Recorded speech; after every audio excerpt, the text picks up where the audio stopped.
मत्स्य संशोधन केंद्र आहे, तिचं नाव दिलंय बघा सागरी जीवशास्त्रीय संशोधन केंद्र.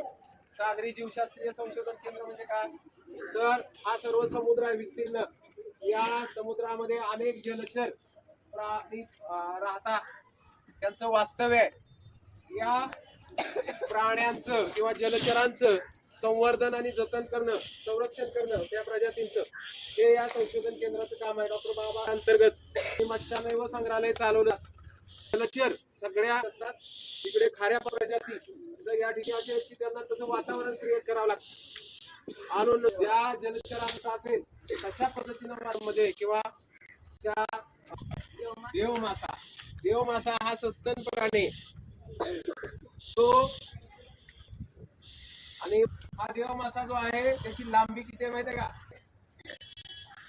का, किती सापडला 1980 ला 5000 किलो, म्हणजे 5000 किलो वजन वाळू मध्ये पुरून ठेवलं, विघटन झालं आणि त्याचा जो सांगाडा तयार, त्यामध्ये 19 बरगडे आहेत.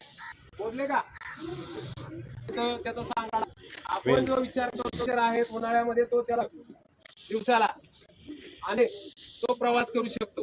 आयला मिळाला, अनेक प्रजाती बघायला मिळाल्या. हे